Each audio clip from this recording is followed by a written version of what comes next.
Hello my lords, ladies and gentlemen, and welcome to Nick Seraf's Food Log. The last time we took a trip across the pond to the United States of America, and this time we're still here. That's because last time we did a general American favorite breakfast. That was pancake with syrup and blueberry jam and all that. But this time we're concentrating on the southern region of the United States. You know, where there are states like Texas and Mississippi, Alabama, Georgia, Louisiana. You know, all those states with those lovely people who are so progressive in their views. I know, I'm laughing too, on the inside. The southern part of the United States has its own particular cuisine, which is really unique and fascinating. And their typical breakfast is biscuits and gravy. So let's start with making the biscuits. For some reasons, the Americans like to call scones biscuits and biscuits cookies. I love what they do with the English language. So, what we do is we take 2 cups of flour, add about 7 tablespoons of butter to it. Make sure the butter is cold. 1 tablespoon of salt, 1/4 to 1/2 teaspoon of baking soda, and 2 teaspoons of baking powder. And then with your hands, you rub it into a mixture that resembles sand. So when the mixture starts to resemble breadcrumbs or fine sand like this, that's when you make a well in the center and add about 3/4 a cup of buttermilk, and then slowly bring everything together.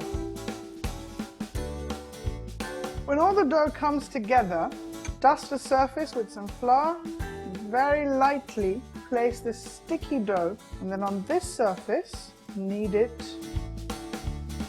until it's slightly firm. When the stickiness is considerably reduced, roll it out lengthwise and fold it in .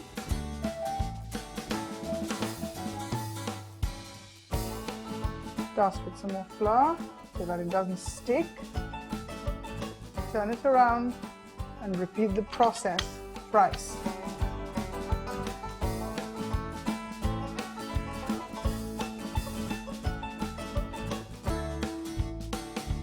And now we separate these into little biscuits.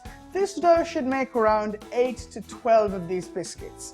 Every time I call them biscuits, I feel like the Queen is hitting me over the head with her purse.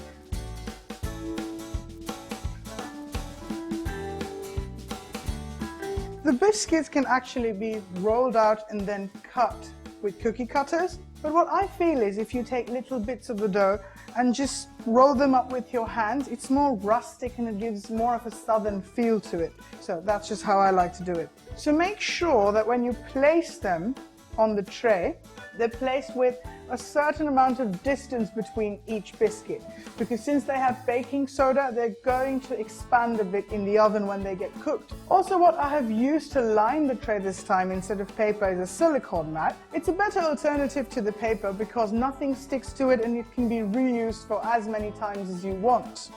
So now we're going to put these into an oven at 220 degrees Celsius for 15 to 18 minutes. Of course, I'm going to put them in for 18 minutes to be on the safer side, and also a slightly overcooked biscuit gives a really good taste. So,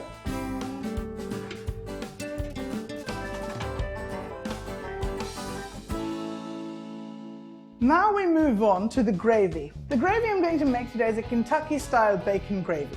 So for that, we're going to use the bacon fat that I had preserved from the bacons in the American breakfast in the last video. This fat can last up to a year maybe if you store it properly.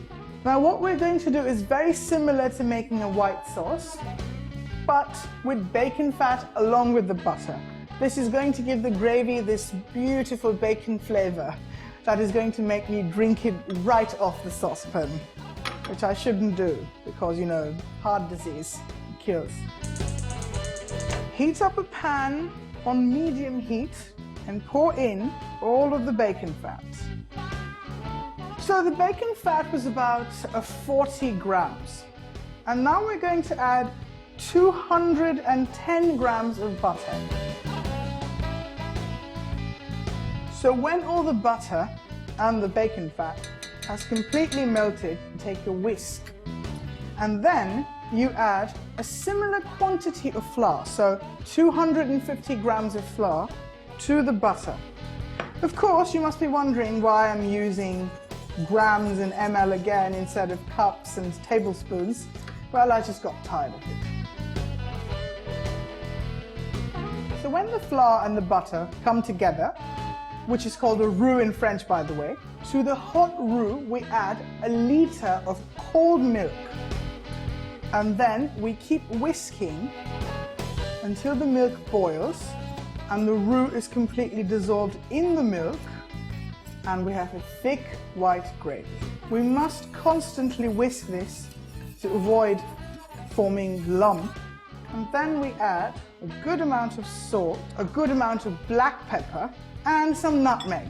And with these, we keep whisking again. So now that the gravy has become nice and thick, it's quite done. If you find your gravy is too thick, you can always add a little bit more milk or maybe even some water to thin it out. It'll be just as good.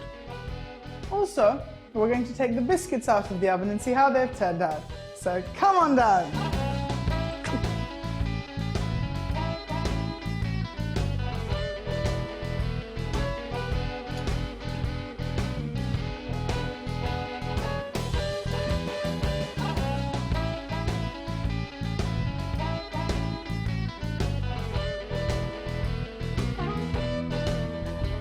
So there you have it, folks. A traditional buttermilk southern biscuit with white Kentucky bacon gravy.